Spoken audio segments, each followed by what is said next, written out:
दर्द के दरिया में अश्कों की रवानी है गज़ल, हुस्न फितरत से मुसलसल छेड़खानी है गज़ल, और बेल सी लिपटी हुई फ़लसफ़े की शाख पर भीगी रातों में महकती रात रानी है गज़ल। अगर हम साहित्य की बात करें तो गज़ल एक ऐसी विधा है कि जहाँ आंसू छलक उठते हैं लिखते हुए, या कहें कि आत्मा से निकली आवाज़ है। और आज हम साहित्य की जो परिचर्चा कर रहे हैं, हमारे बीच एक साहित्यकार जिसने ख्वाहिशों का जंगल लिखी। ख्वाहिशों का जंगल बहुत सुंदर खूबसूरत किताब रही और गज़ल से संबंधित ये किताब रही।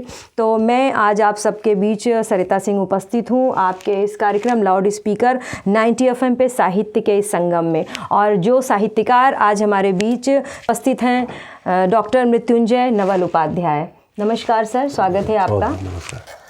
तो सर, सबसे पहले तो मैं आपसे जानना चाहूँगी कि आप अपनी शिक्षा के बारे में कुछ बताएं और गोरखपुर की जो पृष्ठभूमि है आपके साथ जुड़ी हुई, उस पर चर्चा करते हैं पहले। जी सरिता जी, सबसे पहले आपको बहुत बहुत धन्यवाद, आपने मुझे बुलाया और यहाँ उपस्थित सभी का मैं देखने वाले सुनने वालों को स्वागत करता हूँ। आपने पूछा कि मेरे बारे में, तो मैं आपको बताऊँ कि गोरखपुर मेरी जन्मभूमि भी है जी और कर्मभूमि भी है। जी जी। वैसे तो गृह जनपद मेरा कुशीनगर है। पिताजी यहाँ से सोनबरसा कुशीनगर जनपद सुकरौली ब्लॉक में गांव पड़ता है, सिरसियाँ नंबर 2 जी। तो वही मेरा गांव है। वहाँ पे हम पापा और मम्मी सब पूरा परिवार वहाँ रहता था। लेकिन मेरी पैदाइशी यही गोरखपुर के जटेपुर रेलवे कॉलोनी में हुई अरे थी। वाह। और जब मैं यहाँ पैदा हुआ, फिर मैं पढ़ाई भी मैंने यहीं की। 6 तक की पढ़ाई मैंने यहाँ शास्त्री उच्च माध्यमिक विद्यालय जटेपुर रेलवे कॉलोनी में ही की थी। जी जी। उसके बाद आगे की पढ़ाई के लिए मैं 7, 8, 9, 10 यानी हाई स्कूल तक की पढ़ाई के लिए थोड़ा सा मैं बिगड़ गया था पढ़ने में थोड़ी सी। तो पिताजी मुझे अपने पास बुला लिए। मेरे पिताजी गांव के इंटर कॉलेज में लाइब्रेरियन थे। तो फिर मैं गांव पे मैंने पढ़ाई की, 10 पास कर लिया। फिर मेरी जिद थी कि मैं कॉमर्स पढ़ूं। कॉमर्स पढ़ने के लिए मैं गोरखपुर आया। गोरखपुर में डीएवी इंटर कॉलेज में मैंने अपना नामांकन कराया और वहाँ से मैंने इंटर की पढ़ाई की। फिर बीकॉम किया कुशीनगर से, बुद्धा पीजी से। एमकॉम किया Islamia college of commerce Bakshipur से। और उसके बाद मैंने बीएड किया। दर्शकों और श्रोताओं को बता देना चाहती हूँ कि आप उद्घोषक हैं आकाशवाणी में और जो है दूरदर्शन से भी जुड़े हुए हैं बतौर एंकर के रूप में, बतौर उद्घोषक के रूप में। और गोरखपुर के शहर के बहुत सारे ऐसे कार्यक्रम होते हैं जहां आपको बतौर एंकर बुलाया जाता है। तो जिस मेहमान से आज मैं आपको मुलाकात करा रही हूँ उनका पूरा नाम है मृत्युंजय उपाध्याय नवल। और एक पुस्तक मेरे हाथ में है, मैं आप सबको दिखाना चाहूँगी। इस पुस्तक का नाम है फिर सवेरा होगा। और फिर सवेरा होगा चूँकि नवल नयापन लिए हुए एक बात होती है, और फिर सवेरा होगा जो कि मैं जानना चाहती हूँ कि सवेरा होगा की प्रेरणा आपको कहाँ से मिली, जो पुस्तक आपने इतनी अच्छी लिखी। देखिए, सवेरा होना हर जीवन में एक सुखद घटना है। एक बार मैं बहुत परेशान था। मैं इतना परेशान था कि मैं उस दिन मैंने 7 किलोमीटर पद यात्रा कर ली अपनी परेशानी में। संध्या का टाइम था, सूरज डूबने वाला था। फिर एकाएक मेरी नज़र सूरज की तरफ पड़ी। बड़ा सा गुलाबी कलर का, सिंदूरी कलर का सूरज। मैं उसको काफ़ी देर तक देखा मैंने। फिर मेरे दिमाग में एक सवाल आया कि यार, सूरज जो डूब रहा है ना, वो कल फिर निकलेगा। मतलब उस समय जो हताशा और निराशा की स्थिति थी, ऐसा लग रहा था कि इस जीवन की शाम हो चुकी है, अंत हो चुकी। लेकिन उस सूरज से आपको प्रेरणा मिली कि ये डूब तो रहा है लेकिन ये कल नया प्रकाश लेके आएगा जीवन में, नई ऊर्जा के साथ। क्योंकि सूर्य अस्त होता है, परास्त नहीं। परास्त नहीं, क्या कहने, क्या बात है। यही एक साहित्यकार की जो है पहचान होती है। आपने लिखा है कि कविता माँ लिखती है, कविता मैं नहीं लिखता, कविता माँ लिखती है। तो थोड़ी सी इसकी कुछ पंक्तियाँ हो जाएं। जी, मैं जरूर। कविता मैं नहीं लिखता, कविता माँ लिखती है। चौके पर जलते तवे पर, चौके में जलते तवे पर रोटियां सिकती माँ लिखती है कविता। तुलसी के आंगन में तुलसी को अर्घ देते समय माँ लिखती है एक वंदना, जिसे सुनकर तुलसी का बिरवा नतमस्तक हो जाता है। क्या कहने। घर के पिछवाड़े उपले पाथती माँ गोबर सनी उंगलियों से गिनती है दीदी के विदाई के दिन और लिख देती एक विदाई गीत। विदाई गीत क्या। बहुत सुंदर चित्र। पापा के कुर्ते का बटन टाँगते हुए माँ लिख देती है चुटकियाँ, जिसे सुनते ही पापा मुस्कुरा देते हैं। सुबह ठाकुर जी को भोग के लिए खाना परोसते वक्त माँ लिखती है हाइकू। सुबह ठाकुर जी को भोग के लिए खाना परोसते वक्त माँ लिखती है हाइकू, जिसके लिए आतुर ठाकुर जी छोड़ आते हैं बैकुंठ। निराजल रहते हुए ब्रह्मा की पोथी में मेरे लिए माँ लिखती है एक कालजयी कविता। क्या कहने, बहुत सुंदर। अच्छा नवल जी, अभी तो हम लोग ये बात कर रहे हैं आपकी इस पुस्तक पे, कोई ऐसी रचना बताइए जो आपके दिल के बहुत करीब हो और आप उसे हमेशा गुनगुनाना चाहते हैं, लोगों से शेयर करना चाहते हैं, तो आप हमारे स्टूडियो में शेयर करें उसे। जी सरिता जी, इस संग्रह की एक कविता है तुम्हारा मिलना। दरअसल इस कविता का जिक्र इसलिए मैं करना चाह रहा हूँ कि ये कविता अपने आप में कुछ अलग किस्म की कविता है।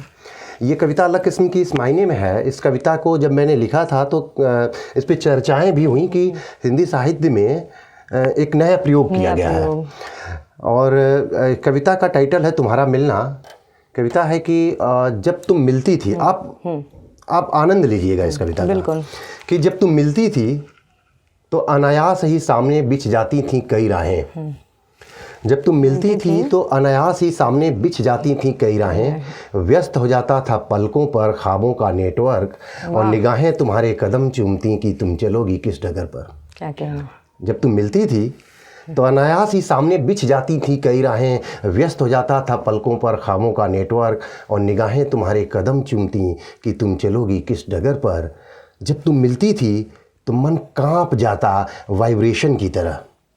जब तुम मिलती थी तो मन कांप जाता वाइब्रेशन की तरह, और कभी कभी तिरछी निगाह से जो मुझे निहारती, जो पड़ जाती मेरे चेहरे पे मिस्ड कॉल की तरह। क्या बात है, वाह। और तुम्हारे पाजेब की रुंझुन दे जाती तुम्हारे आने का मैसेज।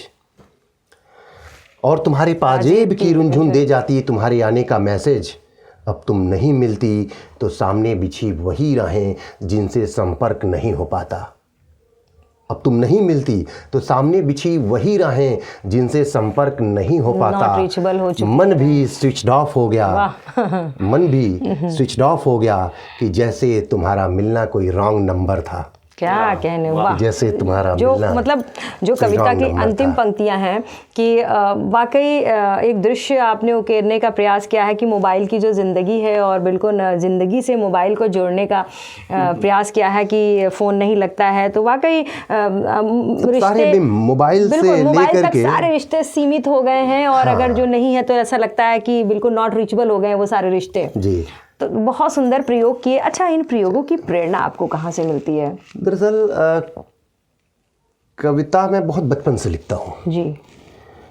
मैं जब छठी क्लास में था तो मैंने कविता लिखी थी, और बाल कविता के रूप में वो कविता छपी थी। और मुझे लेकिन सर कोई ऐसा होगा जो आपका आदर्श होगा, जैसे हम प्रगतिवाद पढ़ते, निराला जी को पढ़ते हैं, गोंडवी जी को, आदम गोंडवी सर को पढ़ते हैं, या हम बशीर बद्र को पढ़ते हैं, या बहुत साहित्यकार ऐसे प्रेमचंद हैं, और ऐसे नाम हैं जो मुझे अभी याद नहीं आ रहे हैं और शायद आपके जहन में हो। तो कोई ऐसा व्यक्ति होगा, व्यक्तित्व होगा जिससे आप बहुत प्रभावित होंगे, जिसको आप दिन रात पढ़ना चाहते हैं, या जिनको आप अपना गॉडफादर, गुरु मानते होंगे। ऐसा कोई होगा, चाहे वो आपके प्रदेश में हो या बाहर हो, तो कुछ आप थोड़ा सा शेयर करें। सरिता जी, दरअसल क्या था ना कि कविताएं चूँकि लिखने का एक हुनर था। जैसे मुझे लगता था कि मैं तड़ोड़ मड़ोड़ करके शब्दों को मिला करके कविता बना दे रहा हूँ, लेकिन सिर्फ वो शब्दों का मिलाव था। पिताजी लाइब्रेरियन थे तो किताबों को पढ़ने का बहुत शौक था। बचपन में छोटे होते थे हम लोग तो गाँव जाते थे, तो वो हम लोगों को ज़बरदस्ती लेके चले जाते थे स्कूल पर अपने। और जब स्कूल पे हम जाते थे उनके, तो वहाँ पे लाइब्रेरी में जो किताब मिली उसको हम लोग निकाल के पढ़ना शुरू कर देते थे। तो उसमें बहुत ज़्यादा हम निराला जी को पढ़ लेते थे। समृद्धि है वो आपकी शुरू से ही रही कि आप कहीं से भी जो है आपको वो नहीं रहा, साहित्य को समृद्ध करने में कोई कसर नहीं छोड़ी, क्योंकि ये कहा जाता है कि एक अच्छा साहित्यकार वही होता है जिसके पास एक अच्छा लाइब्रेरी संग्रह हो। जी, तो कविताएँ हम बहुत पढ़ते भी थे। चूँकि मैं एक कॉमर्स का विद्यार्थी रहा, लेकिन आपको बताऊं कि कॉमर्स के साथ मैंने बहुत बेईमानी की है। पूरा मन लगा दिया था हिंदी साहित्य में। कॉमर्स की पढ़ाई मैंने करी थी गांव पे पिताजी के साथ, उनके साथ उनकी लाइब्रेरी में बैठ करके किताबें निकाल करके पढ़ना लिखना। फिर मैं निराला जी को मैंने खूब पढ़ा था। बचपन में गांव पे रामलीला होता, मैं रामलीला से भी जुड़ा रहा। और मुझे लगता है कि एंकर बनाने में रामलीला का बहुत बड़ा योगदान रहा। मंचों पे चढ़ाने का काम रामलीला ने, मेरे मंच ने किया। तो इस तरह से अच्छा, कविताओं में मैंने निराला को बहुत पढ़ा है, महादेवी वर्मा से मैंने प्रेरणा ली है कविता लिखने के लिए। कोई ऐसी रचना आपके दिल के करीब हो जो उस प्रेरणादायी व्यक्तित्व से प्रेरणा लेके कुछ ऐसा काव्य रचा हो आपने, तो दर्शकों को बताएं, या कोई आपके जहन में याद आ रहा हो कोई कविता? हाँ देखिए, कविताएं तो बहुत सारी हैं, तो लेकिन मुझे ऐसा लगा ना कि साहित्य में कुछ नया प्रयोग किया जाए जी। जैसे वही चीज़ें लिखना और उसी भाषा में लिखना, एक पैटर्न सा बन गया है। वो थोड़ा सा जब उससे आप लिख से हट के हटिएगा तब ना साहित्य को आप कुछ दीजिएगा, नया आप क्या दे रहे हैं। ये चीज़ें तो सदियों से चली आ रही हैं, वही शब्द वही चीज़ें। तो मैंने कुछ अलग करने की कोशिश की। जैसे अगर मुझे कुछ लिखना था, निहारना शब्द लिखा, तो निहारना मैं सुनता रहा। अब कुछ लोग कहेंगे निहारने की जगह देखना लिखो, निहारना तो भोजपुरी टाइप का कुछ बहुत पुराना शब्द लग रहा है। या मोबाइल को या फिर वाइब्रेशन, इन सब शब्दों का इस्तेमाल करना ऐसे लगा जो जैसा है उसको वैसा ही परोसा जाए, उस पर कुछ भी काट छाट ना किया जाए।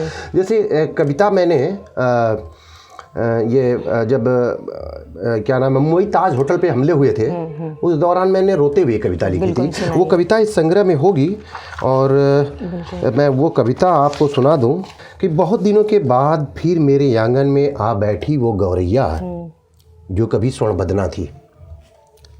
अभी कुछ ही दिन पहले बड़ी मशक्क़त से निकल पाई है चिड़ी मार के जाल से। शायद कुछ कहना चाहती है, हाँ, अपने उस पुराने और जर्जर घोंसले के बारे में जिसका तिनका तिनका बच पाया है सख्त आंधी से, कि वहीं आ धमकता है चिड़ीमार और गुलेल चला जाता है डराने के लिए, धमकाने के लिए। हाँ, कहना चाहती है उस पुराने और जर्जर घोंसले के बारे में जिसकी सुरक्षा का दायित्व मेरी लेखनी ने ओट लिया है।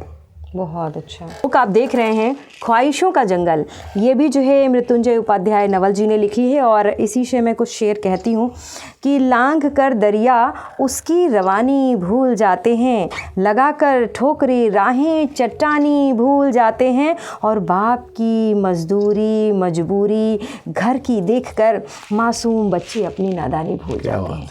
ये प्रेरणा सर कैसे ले आते हैं, और मैं चाहती हूँ कितनी सुंदर ये किताब है, तो कहीं हम वंचित ना रह जाएं। आप इस किताब को मैं आपके हवाले करती हूँ और आप कुछ शेर इसमें से सुनाएं हमें।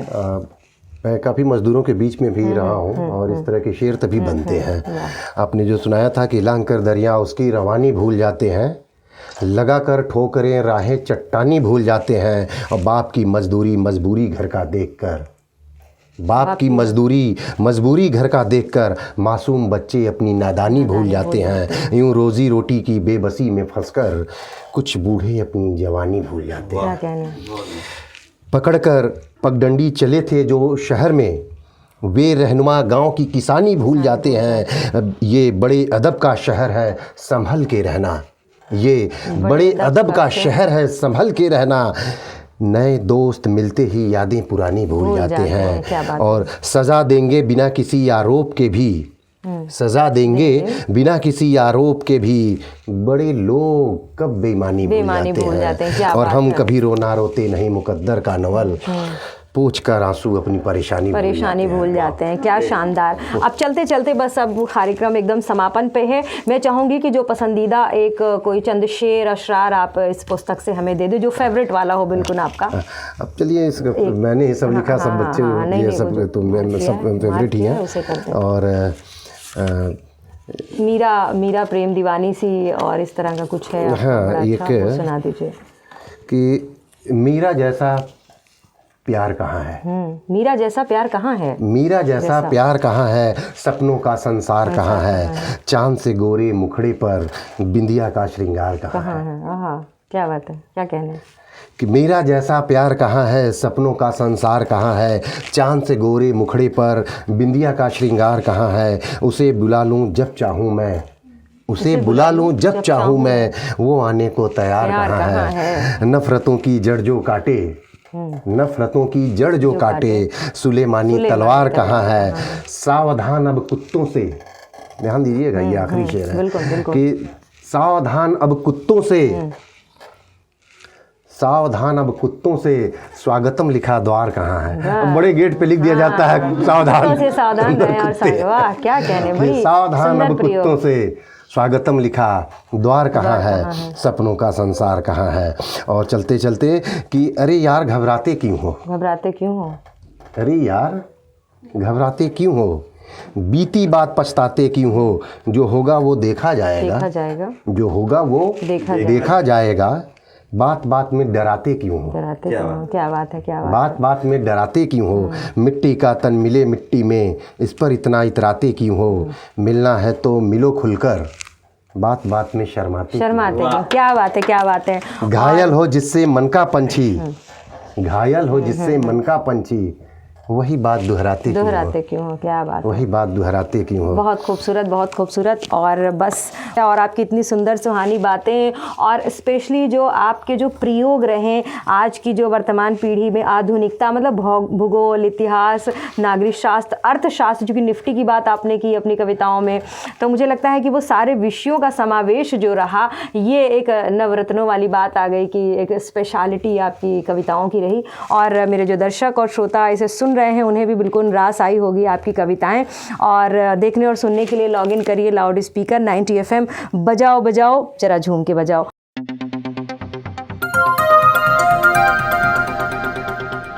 बजाओ जरा झूम के बजाओ, बजाओ बजाओ जरा झूम के बजाओ।